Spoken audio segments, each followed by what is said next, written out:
Au nom du Père et du Fils et du Saint-Esprit, ainsi soit-il. Je vais essayer aujourd'hui d'aller assez vite. Simplement, je voudrais revenir sur des gens qui ont des doutes, sur des choses qui leur paraissent compliquées. Parce que, bien évidemment, ce qui est dit là perturbe, au lieu d'emmener la paix, perturbe quand nous voulons tenir à nos positions coûte que coûte. Et au contraire, ce qui est dit là, clairement, par ces théologiens, par ces docteurs de l'Église, qui est ce qu'enseigne l'Église à ce sujet, devrait au contraire amener la paix. Si nous sommes de l'Église, nous allons là où est l'Église, c'est-à-dire la juridiction n'est pas à côté de l'Église, la juridiction de l'Église est dans l'Église. Et ceux qui sont de l'Église vont dans l'Église, ils ne restent pas en dehors de la juridiction de l'Église. Donc il faut être, je répète, la chose importante, hein, unam sanctam, et en conséquence, nous déclarons, disons et définissons qu'il est absolument nécessaire au salut pour toute créature humaine d'être soumise au pontife romain, donc dans la juridiction du pontife romain, évidemment. Et que cette juridiction soit d'ailleurs de droit ou de fait, comme je l'ai déjà rappelé, en prenant ces paroles de ces éminences, mais qui disent simplement ce qu'enseigne l'Église depuis des siècles. L'Église n'est pas née d'hier. L'Église a déjà une longue histoire. Il y a eu déjà bien des débats, bien des querelles. Et donc ici, voici ce qui est dit à ce sujet-là, au sujet de la juridiction dans l'Église. C'est parce que dans le cas d'hérésie, et non pas dans les autres cas, il perd le pontificat, il s'agit du pape. Par le fait même de son hérésie, comment pourrait-il demeurer tête de l'Église, celui qui n'en est plus membre? C'est pourquoi il est soumis au jugement de l'Église, non pas pour être déposé, puisqu'il s'est déjà déposé lui-même par l'hérésie, et il a rejeté le pontificat, mais pour être déclaré hérétique, et qu'ainsi il soit connu de l'Église qu'il n'est plus pontife.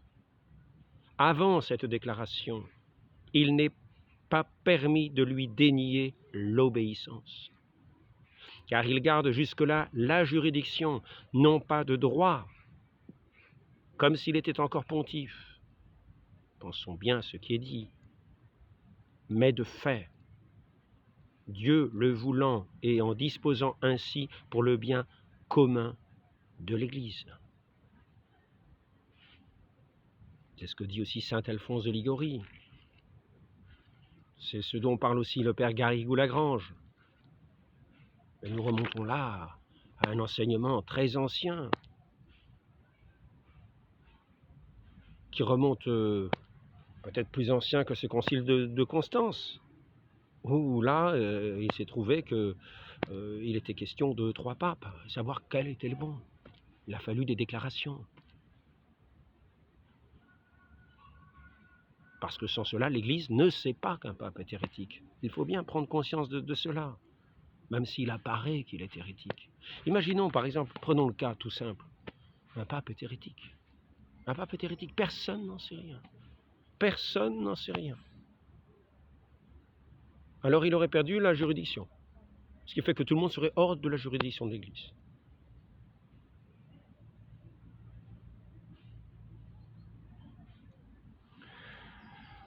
Hors de la juridiction de l'Église, c'est-à-dire que tout ce qui est fait est illicite.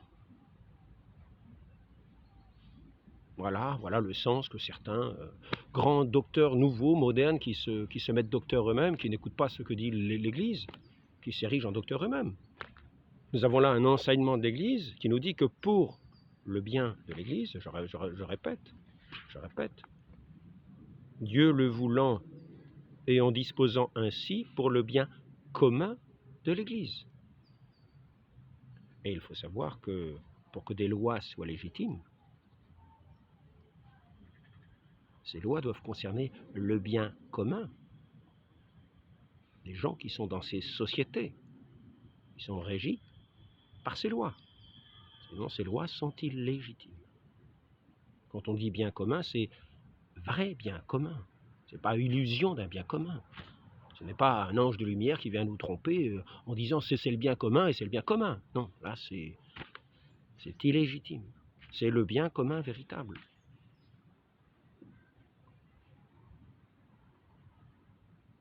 Sans jugement erroné, avec une juste raison. Non pas une raison qui rejette Dieu, non pas une raison qui va avoir raison de tout et de tout le monde. Le bien commun. Nous reprenons ici cet enseignement, l'autorité, très intéressant. Donc je reprends le catéchisme tout simple, qui reprend simplement des enseignements de l'Église. Je vois que beaucoup de gens finalement ne connaissent pas bien l'Église. Ils la connaissent par des remous, effectivement, qui paraissent scandaleux et qui le sont sans doute. Mais c'est pour ça qu'il faut effectivement se poser les questions et faire les démarches pour que ces démarches soient efficaces. Effectivement, si un pape est hérétique, il faut et ça peut, on peut avoir des soupçons à ce sujet, des soupçons, des fortes présomptions. Et imaginons maintenant qu'un pape soit effectivement hérétique, comme je vous l'ai dit, à ce moment-là, personne n'en sait rien, il n'y aurait plus de juridiction. Et si c'est un qui le sait, ah ben ça y est, toute la juridiction est perdue, il est tout seul à savoir. Il n'y a personne qui m'écoute, mais l'Église a perdu sa juridiction, c'est moi qui l'ai la juridiction. Vous croyez que c'est le bien commun de l'Église? Non. Il est marqué Dieu le veut ainsi pour le bien commun de l'Église. Il ne s'agit pas que certains se regroupent en petite chapelle et disent « Nous avons maintenant la juridiction. Nous avons décidé que nous avons la juridiction. » Ah oui, quelques-uns se regroupent comme ça et disent ça y est, on l'a déclaré hérétique, Personne ne les écoute dans l'Église. Et d'ailleurs, j'ai passé un certain nombre d'années avant de connaître cette loi.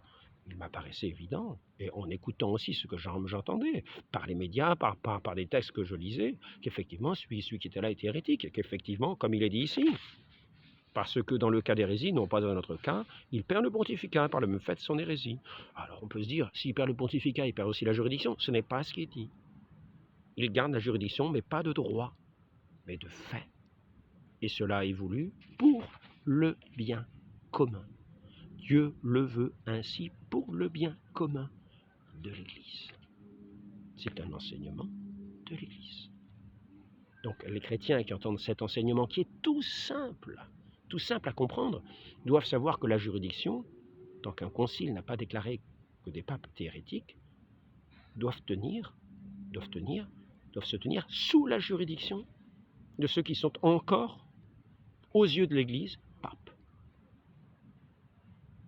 Et nous devons avouer que, étant donné que c'est un concile avec ces juges de la foi que sont les évêques qui déclarent le pape hérétique pour des motifs très sérieux, et ceux qui voudront éventuellement voir des autorités ici ou là en étant à l'intérieur de l'Église, car ce ne sont pas des schismatiques évidemment qui vont vouloir faire un concile, ils sont en dehors de l'Église. Donc il faut déjà prendre conscience de cette loi et faire ce mouvement de réintroduction sous la juridiction de l'Église, et faire les démarches dans la juridiction de l'Église, selon les lois de l'Église. Selon les lois de l'Église. Voir les autorités et amener à avoir suffisamment de poids et des arguments suffisamment dits dans la paix, dans le calme, des arguments suffisamment clairs pour qu'effectivement cela amène les évêques à se réunir en concile, selon les lois de l'Église. Et cela s'est déjà produit. Il n'y a pas de raison que cela ne se reproduise pas. Donc, plutôt que du dehors de l'Église, avoir raison contre éventuellement un pape hérétique, mais qui a toujours la juridiction, c'est se priver d'être de l'Église. Celui qui a raison en étant hors de l'Église, il reste hors de l'Église. Et il n'obéit pas. Et malheureusement pour lui, en conséquence, nous déclarons et disons, définissons qu'il est absolument nécessaire au salut pour toute créature d'être soumis au souverain pontife. Et tant qu'il n'a pas été déclaré hérétique, il a la juridiction. Il faut donc être soumis à celui qui a la juridiction, même si c'est de fait, pour le bien de l'Église. Les choses semblent assez simples. Je veux simplement reprendre un petit peu de droit, que j'ai déjà répété, que j'ai déjà rappelé. qui est tiré de ce catéchisme, nous verrons que tout est tellement élémentaire et simple. L'autorité exigée par l'ordre moral émane de Dieu. Que tout homme soit soumis aux autorités qui exercent le pouvoir, car il n'y a d'autorité que par Dieu. Les rebelles attireront la condamnation sur eux-mêmes. Romains 13, 1, 2.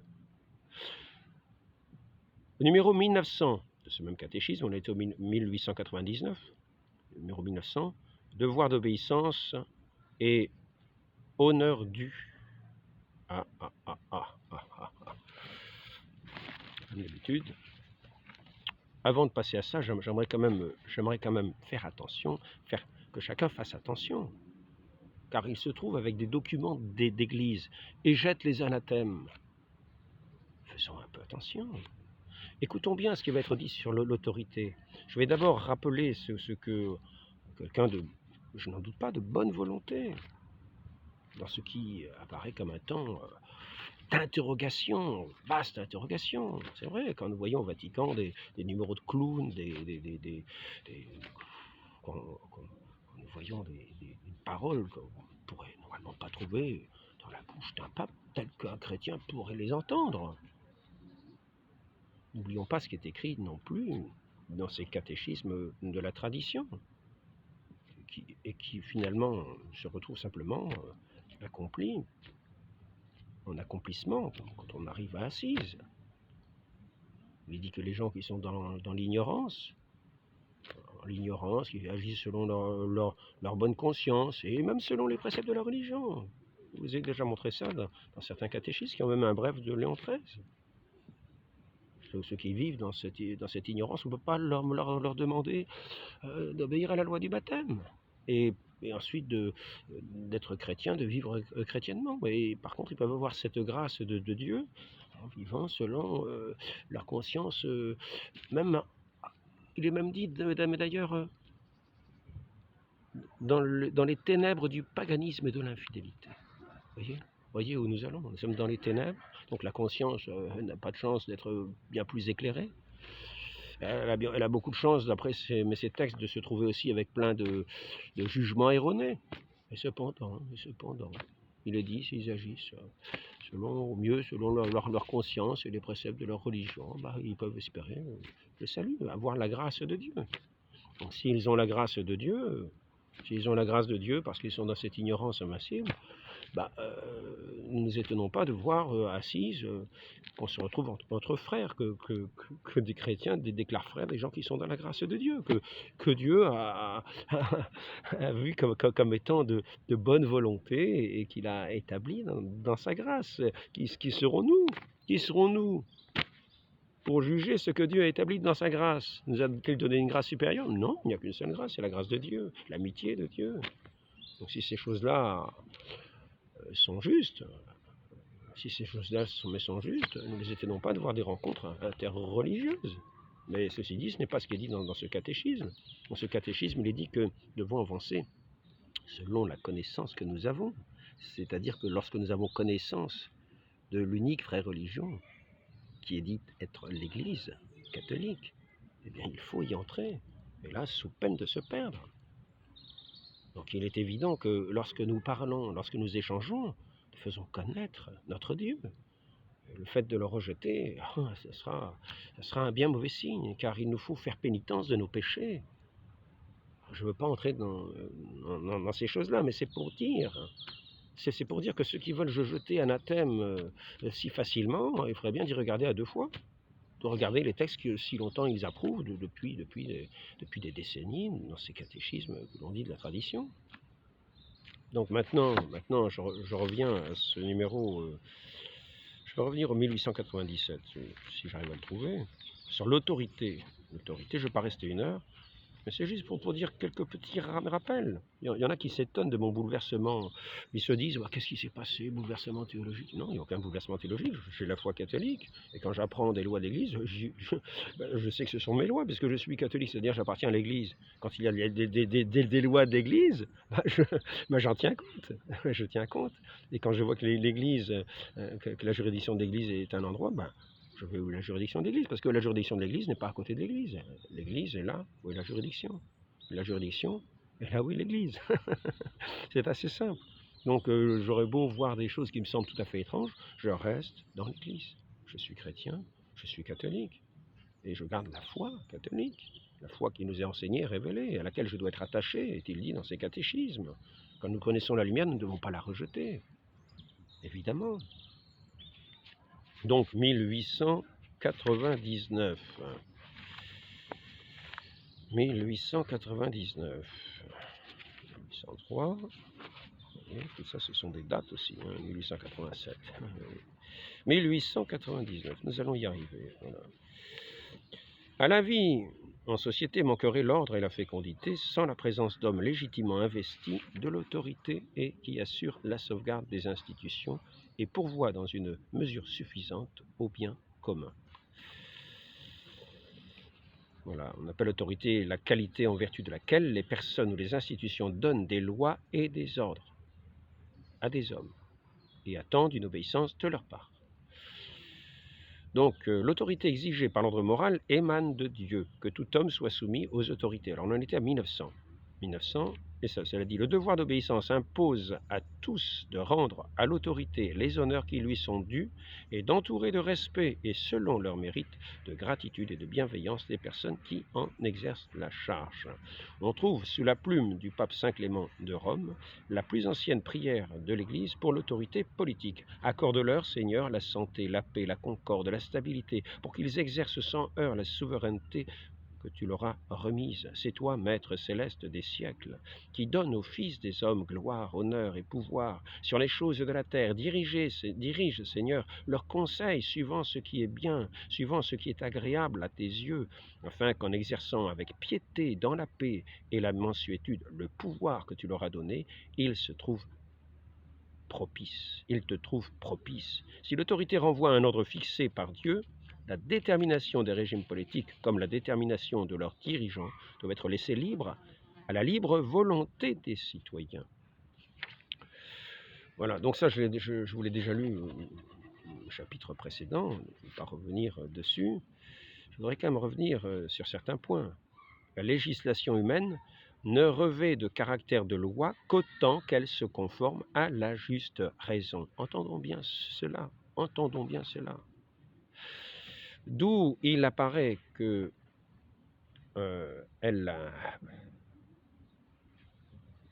1902, alors l'autorité ne tire pas d'elle-même sa légitimité morale, elle ne doit pas se comporter de manière despotique, mais agir pour le bien commun, comme une force morale fondée sur la liberté et le sens de la responsabilité.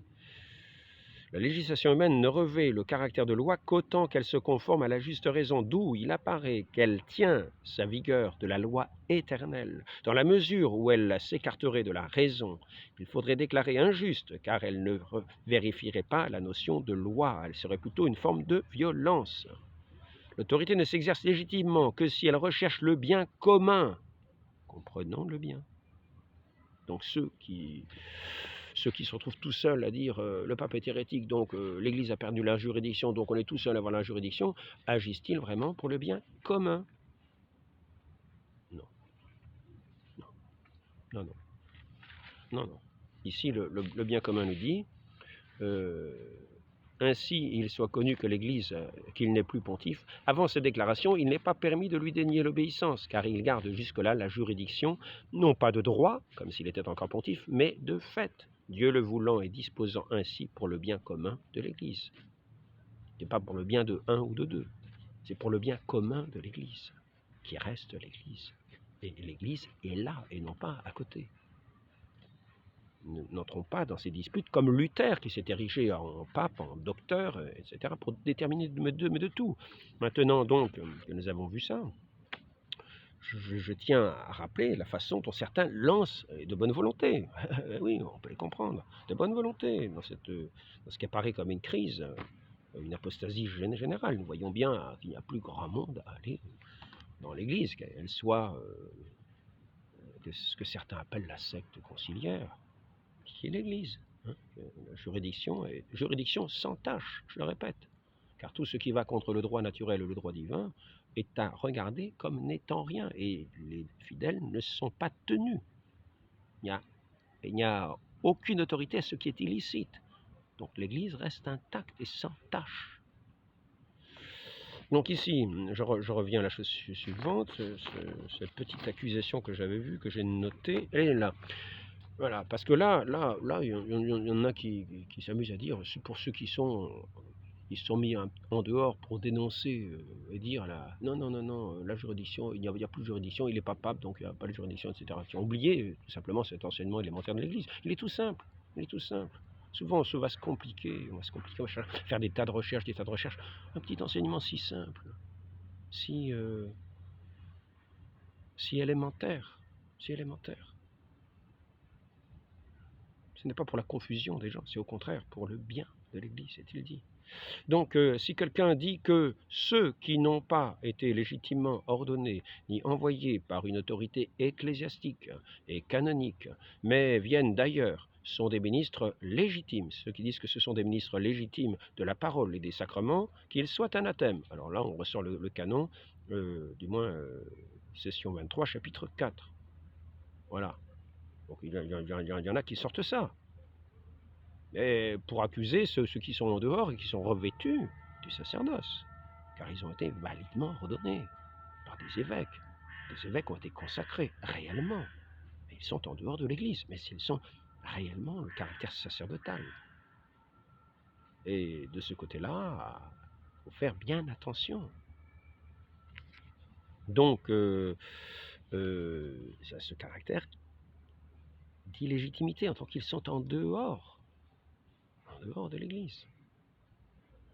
Mais maintenant, imaginons qu'ils aient raison, et qu'il suffise de découvrir que le pape est hérétique pour qu'on n'ait plus le devoir d'obéissance, qu'il n'y ait plus aucune juridiction, ni de droit, ni de fait. On devine ça de soi-même, comme Luther le faisait, on devine ça de soi-même, on se met à l'écart, on ne devait surtout plus contacter le pape qui on dit antichrist. On va massacrer tout ce qui apparaît faussement catholique. On dit non, ce n'est pas catholique, c'est hérétique. C'est les indulgences, c'est toutes sortes de choses. On va massacrer, faire sa guerre de religion, en pensant agir avec justesse pour le bien commun. Oui, face à ces mauvaises personnes qui détiennent le siège, qui font illusion, qui trompent tant de gens, qui les mènent en enfer, etc. Et faisons attention que ce qui dit là, celui qui est sur le siège apostolique, peut être hérétique, est-il dit dedans, bien que certains papes disent que cette chose-là, c'est quasiment invraisemblable. Mais ici, il est dit qu'à titre privé, ça peut se trouver à titre privé. C'est saint Alphonse de Liguori, qui nous dit, si le pape tombait dans l'hérésie en tant que personne privée, car le pape en tant que pape, c'est-à-dire enseignant l'Église tout entière ex cathedra, ne peut enseigner une erreur contre la foi, parce que la promesse du Christ, ce n'est pas seulement ça. Je ne sais plus qui c'est Grégoire III, non, c'est pas ça. Je ne sais plus comment il s'appelle.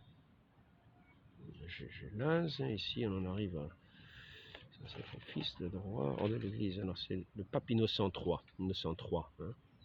Eh bien, lui disait, c'est une chose quasiment impensable à cause justement de la promesse du Christ. Mais si cela arrivait, ce serait le seul cas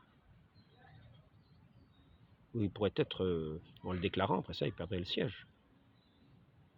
Parce qu'à ce moment-là, à partir du moment où il est hérétique, tout le monde peut le juger. On peut le juger.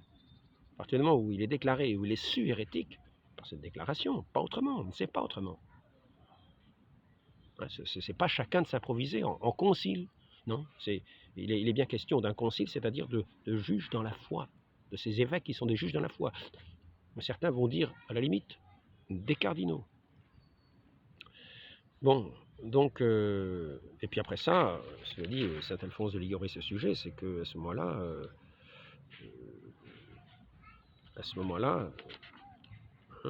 alors, en effet, le Concile général tient son pouvoir suprême directement du Christ, comme en période de vacances de siège apostolique, comme le dit bien saint Antonin. Mais tant qu'il n'y a pas la déclaration, l'enseignement de l'Église, la loi de l'Église, est que pour le bien de l'Église, eh bien, il y ait cette juridiction, non pas, et ça nous n'en savons rien, tant qu'il n'est pas déclaré, ce n'est pas à nous de dire absolument. Donc je reviens à cette phrase-là, par exemple. Si quelqu'un dit que ceux qui n'ont pas été légitimement ordonnés ni envoyés par une autorité ecclésiastique et canonique, mais viennent d'ailleurs, sont des ministres légitimes de la parole et des sacrements, qu'ils soient anathèmes. Maintenant, imaginons que ceux qui tiennent que ceux qui sont en dehors, comme ça, qui se sont mis en dehors, hein, qui tiennent eux-mêmes, par eux-mêmes, qui se sont fait concile à eux-mêmes pour déclarer le pape hérétique, et qui donc, ils parlent dans le vide, parce que personne ne les écoute, hein, il y a très peu qui les écoutent. Eh bien, imaginons qu'ils aient raison, qu'il n'y ait plus la juridiction, ni de droit, ni de fait, dans l'Église. Et donc, il se trouve que tout ce qui est des sacrements, tout ce qui est de la foi catholique, tient uniquement par eux. Donc, on pourrait se dire, la société des fidèles, c'est ceux qui ont la foi catholique, qui sont vraiment les fidèles dans la foi catholique. Ils se jugent eux-mêmes catholiques, parce qu'ils se jugent eux-mêmes ayant la foi catholique. Peut-être ne l'ont-ils pas tout à fait eux non plus. Qui sait si eux-mêmes sont dans l'Église par cette foi. Vous voyez, les choses vont assez loin, mais admettons qu'ils soient vraiment des fidèles, qu'ils soient vraiment catholiques, et ce petit groupe qui s'est mis à l'extérieur. Donc nous sommes avec cette Église, pour le bien de l'Église. L'Église est réduite à quelques fidèles qui ont dénoncé tous les autres qui sont en perte, qui sont perdus, quoi. Hein, parce qu'il n'y a pas de juridiction de fait, disent-ils. Il n'y a pas de juridiction de fait, ça n'existe pas. Donc ils ont décidé ça. Eh bien à ce moment-là, si c'était vraiment le cas, il faudrait penser au bien de l'Église. Car le bien de l'Église n'interdirait à ce moment-là pas de donner les sacrements. Puisque les lois véritables, nous venons de voir, les lois véritables, vous voyez, si l'autorité renvoie la législation humaine ne revêt de caractère de loi qu'autant qu'elle se conforme à la juste raison, d'où il apparaît qu'elle tient sa vigueur de la loi éternelle. Dans la mesure où elle s'écarterait de la raison, il faudrait la déclarer injuste, car elle ne vérifierait pas la notion de loi, et serait plutôt, s'il arrivait aux dirigeants d'édicter des lois injustes et de prendre des mesures contraires à l'ordre moral, ces dispositions ne sauraient obliger en conscience, en pareil cas, l'autorité cesse d'être elle-même, etc. Alors ici, je voulais en venir au bien commun. On dit que ces lois-là ne visent que le bien commun. Hein, elles visent le bien commun.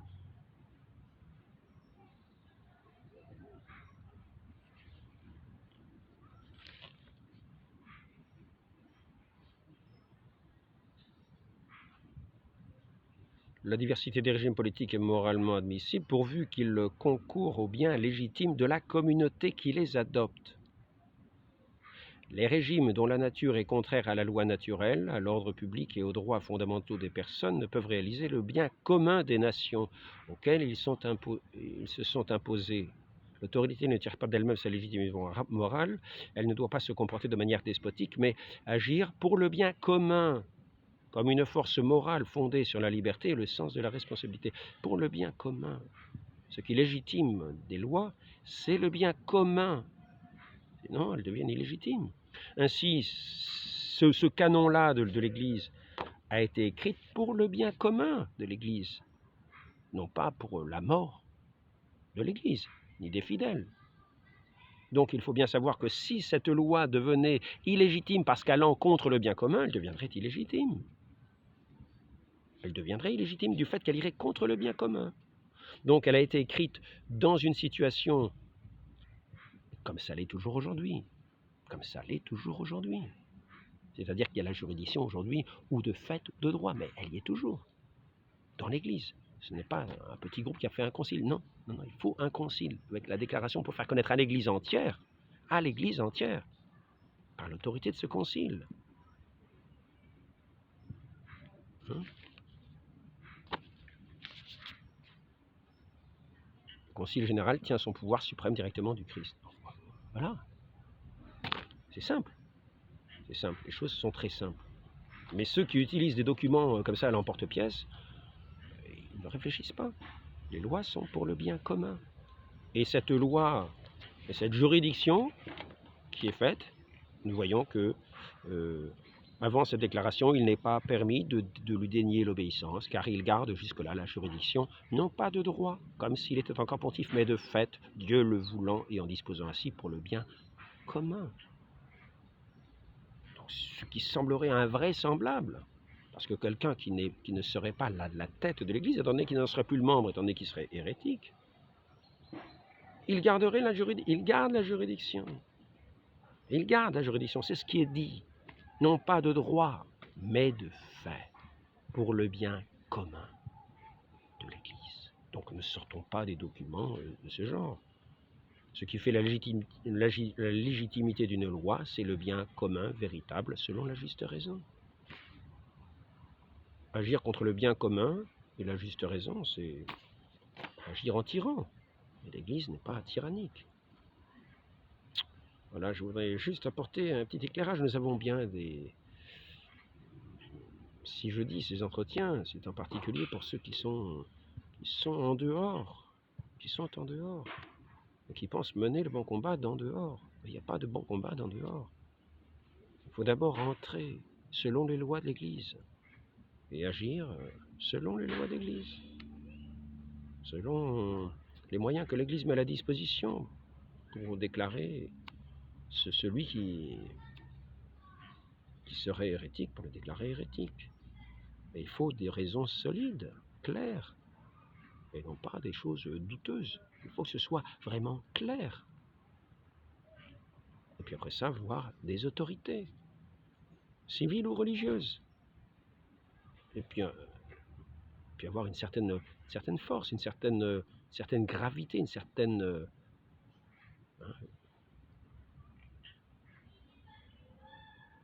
justification de faire une telle démarche. Soit une démarche sérieuse et devant toute l'Église.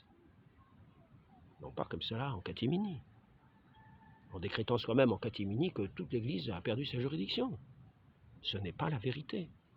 Ce n'est pas la vérité. Donc demandons cette grâce de réfléchir. Nous qui sommes chrétiens, catholiques, de foi catholique, entrons dans la juridiction de l'Église, entrons dans l'Église et agissons avec les lois de l'Église. Reconnaissons-les simplement. Je la répète car elle est si simple.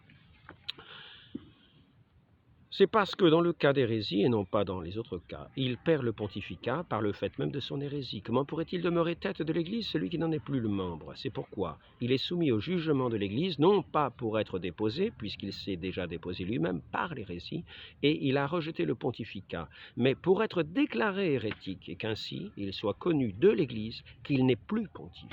Avant cette déclaration, il n'est pas permis de lui dénier l'obéissance, car il garde jusque-là la juridiction, non pas de droit, comme s'il était encore pontife, mais de fait, Dieu le voulant et en disposant ainsi pour le bien commun de l'Église.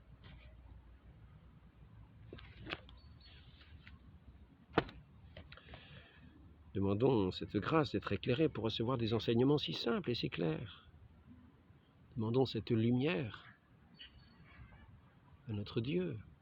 Demandons-la à la très sainte Vierge Marie, de mère de la sagesse, d'éclairer nos cœurs, d'éclairer nos âmes, nos consciences pour recevoir des choses si simples et entrer dans cette Église que Dieu a fait naître de son côté lors de sa passion, qu'il a souffert pour nous. Ne restons pas en dehors. Ne restons pas en dehors en disant c'est scandaleux, non, je veux rester dehors, je ne veux pas me mêler à ces scandales. Nous ne serons pas mêlés aux scandales, nous serons fidèles et faisons le travail que nous avons à faire. Avec les lois de l'Église, dans les lois de l'Église, selon les moyens que l'Église nous accorde et qui sont si larges, si utiles. Faisons les démarches. Pour ceux qui pensent que ces démarches sont à faire, faisons-les. Pour ma part, étant donné qu'un pape est déclaré, que l'Église ne sait qu'un pape est hérétique que par la déclaration d'un concile, je ne m'avancerai pas pour déclarer telle ou telle chose, même si je vois toutes sortes de choses car je ne suis pas un concile à moi tout seul. Et je ne me permettrai pas de m'approprier la juridiction de l'Église.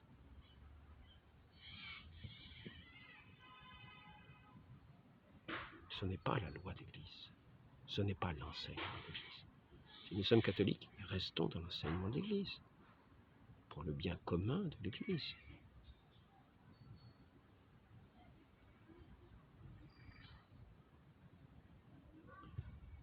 Marie conçue sans péché, priez pour nous qui avons recours à vous.